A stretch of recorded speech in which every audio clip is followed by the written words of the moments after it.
Hi everyone. So this is part two of the warning module of the about module 7 articles that I wanted to cover in regards to the COVID-19 update and being prepared. So in part one, I showed you I made you listen to two audio recordings from BBC Radio Solent, which are public recordings, which are been uploaded to Twitter, and I showed you the emotional value of what people are saying, which is completely stupid, to what people are, what really you need to listen to do. So I want you to say, I need you to pay attention. I need you to pay attention and take note of everything that is going on. I need you to obey. I need you to obey the commands of the doctors. Don't come back and say, oh, well, I just saw something on Facebook and I just saw something here and I just saw... all this COVID-19 is fake and it's going to go away. It's not going to go away. It's not going to go away. It hasn't gone away. It will take a long time to go away. We are now in the UK. We are now in isolation for 3 weeks under an executive order from the Prime Minister. And then there is this scientific theory that once people are released from being housebound and having to remain at home, there could be a secondary wave. So, we are going to have to limit people going out and do it gradually. This is an unprecedented scientific thing that many governments, the American governments, the European governments, the Middle Eastern governments, nobody has really red teamed. Nobody has sat down and said, what happens if there is a really violent global pandemic like this? They might have done it to a really, really smaller scale, but from the responses of all the governments and from the time it has taken for them to respond, I don't think such plans exist.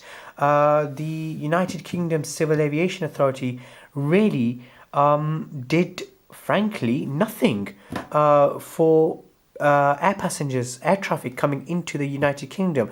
The violent cases started around January, and we are now in March. The official lockdown only started yesterday, which is the 24th of March, Tuesday is 24th of March. And they didn't lock us down. They didn't stop air traffic coming into the UK. They didn't start screening passengers for temperature and for thermal imaging of passengers. They didn't activate aviation flight surgeons and aviation flight doctors at all major airport and transport hubs. Same with maritime ports. I just don't understand why there has been such a lack of inaction by people that we are supposed to trust, that we pay, and that are in government. But I will speak about that in further videos.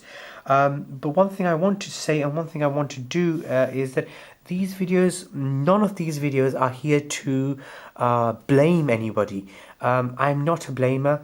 I am an engineer. I want to be able to fix things. I want to be able to analyze, keep calm, analyze, strategize, and go forward with an articulate view of what you are doing, instead of running like a headless chicken sort of scenario, as to what I have seen in many places. So we really, really need to calm down. We need to pay attention. It is a very, very, very serious global pandemic. Anybody who tells you that it is not is a liar, or is denying science, or is not paying attention, and their view should not carry any merit into the educated, articulate decisions that we now need to make in order to save generations. Every life is valid. I've heard many people, there was a thing in Italy that they're saying that anybody over 70, they're just not giving ventilators to them. They're just allowing them to pass away. Because they're so overwhelmed, they're trying to save people that are sort of under 70, who primarily don't have any health line conditions, and then people with secondary health conditions. So I disagree with that. I think that is a very bad medical ethics. Now, again, that's a whole big topic that I might get criticized on because I am not a doctor. But personally, I disagree with that, and that's where the buck stops. That's just my view. You are more than welcome to disagree with that view. That's okay. I accept that. But for me, every single life is valid. I don't care about your age. I don't care what nationality you are. I don't care what nation or tribe or language or religion or non-religion or financial position or lack of financial position of education or whatever things that we attach to people. I don't care. For me, a human being is a human being, and every life is important. So we need to preserve life. We need to preserve life. We need to preserve life. I don't know how many more times I can say it, how many more times the doctors need to say it, and the news reporters need to pass it on, the police need to pass it on, the fire brigade, the emergency. We need to pass it on. We need to preserve life. I don't really know how I can say that. I can speak some other languages, but I'm not really that good at them. But if I'm sure you speak other languages. Please translate that into other languages and get it moved on, get it passed on. We need to preserve life. So, in order to do that, we need to obey. We need to obey the medical advice that you need to stay inside. You need to stay at home. You need to keep yourself clean. You need to wash your hands. You need to wash your face. You need to keep your house clean. And you need to follow the advice that is being given on news channels by certified doctors, by the CDC or by whichever government, the Public Health Department in the United Kingdom, or whatever the equivalents are in whichever country you live in. We follow the advice, not necessarily of and I'll touch on that, of political leaders. Follow their commands when they say stay at home, but if they say, oh well, it's up to you, do whatever you like. No, make an educated decision, but please follow the advice of doctors. If the doctor in your country says you need to do this, then please, for the love of God, or for the love of your own life, or the love of your mother, your father, whatever, follow that advice. This is not fake hype. This is not going to go away like that. This is going to, at least from the analytical medical analysis that I have been reading by quantitative analysts who work with medical doctors, surgeons, physicists, engineers, my community in science, in STEM, from physics, they've all got together. We've all got together, and they've done analysis. They've done from the data we have. They've done analysis, and they've found that we may not be in a confident, a healthy position until spring of 2021, which is next year. So around this time next year, we may not be in. Until then, we might not be in a healthy position, and until then, there might be even secondary, tertiary deaths. That is why, as of today, Japan was resisting very much to not cancel the summer 2020 Olympics, but finally, having faced pressure from Canada and Australia and a number of other countries that they will not participate by sending their Olympians to Japan, and also by pretty much by education and pressure from the doctors and the analysts and the quantitative analysts, that this will kill people if Japan went ahead with the 2020 Olympics. So the Japan Summer 2020 Olympics have now been cancelled. Apologize, that's the wrong word. Not cancelled, postponed until for now the summer of 2021. So that decision was not taken lightly, and until now they just did not want to take that decision. They were adamant that they were going to carry on with it. So finally, Japan decided to listen to medical advice and the advice by fellow people in STEM. So please, don't be like that woman. Don't be like the people today in the United Kingdom who are driving to the Peak District.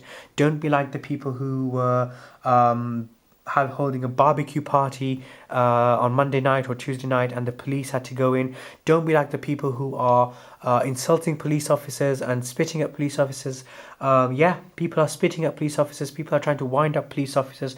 Don't do that. Don't do that. Don't you dare do that. Think of police officers, whatever you are, whatever you will. During this, there are good police officers. Yes, there are some bad police officers out there. I know that. There are bad doctors out there. But during this global pandemic, you really do need to listen to the advice of police officers. You really do need to listen to the advice of doctors, and we are very lucky in the United Kingdom that we do have a set of checks and balances, and if a police officer does anything bad, they get in trouble. We are good with that, and we are good when a doctor messes up, we can assess what goes on. But we are very lucky that we have a superb, a reliable, a trustworthy, pretty much, police service in the UK, fire brigade service, military, and obviously the NHS staff. And one more thing, there have been a lot of rumours saying, we're going to get into martial law and all that. No, we're not going. We're not going into martial law. The United Kingdom Armed Forces are going to be assisting under what is called Military Assistance to Civilian Authorities, MACA. That is only because we need boots on the ground. We need people on the ground because of chronic underfunding and all political bad conservative stuff. But we're not going to go into that. The United Kingdom Armed Forces are highly, highly amazing professional people. They are a credit to the nation, and I salute you all, and I thank you very much for what you people do.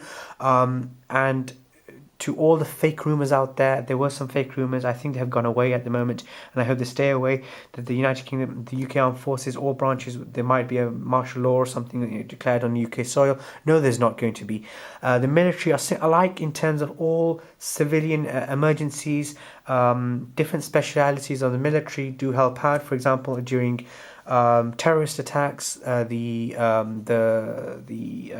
explosive ordnance disposal teams, EOD teams, the logistics teams, and same again here during this time of a medical crisis. The logistics people, the Royal Logistics Corps, the Royal Army Medical Corps, the Royal Navy, the Royal Air Force, the Royal Marines, all their medical departments, their logistics, the communications departments, everyone is chipping in to help the civilian authorities, the civilian hospitals, and so on. So we are very, from the bottom of our hearts, we are very grateful for you, because you are putting yourself in immense danger. And I just want to say, I know what you're doing, and I don't want to sound naive, but please, for the love of God, please, all of you, stay safe, please. Please stay safe. To all the 999 and the military who are assisting us, thank you so very much. And I just want to say, again, I'm going to be very, very blatant, very, very rude, very, very straightforward with you people. Pay attention, obey, and save a life. By paying attention, by obeying the commands of the doctors, you are saving a life. You're saving your own life. You're saving the life of people around you. Do not mess about. Do not mess about. This is a war. This is not a guns and bullets war. And I hope those type of wars end. But this is a medical war. We are at war. This is a war, and the people who are going to save us are the medics from all departments, from the military and the civilian side. Give them the respect they deserve by listening to what they are saying, please. So pay attention, obey, save a life. And I know I've never been this serious before, but I am very serious. So thank you very much for watching. This concludes part 2 of the warning section. There'll be some other modules following. yeah, thank you very much for watching. Please share this video for safety. Thank you very much. Thanks. Bye.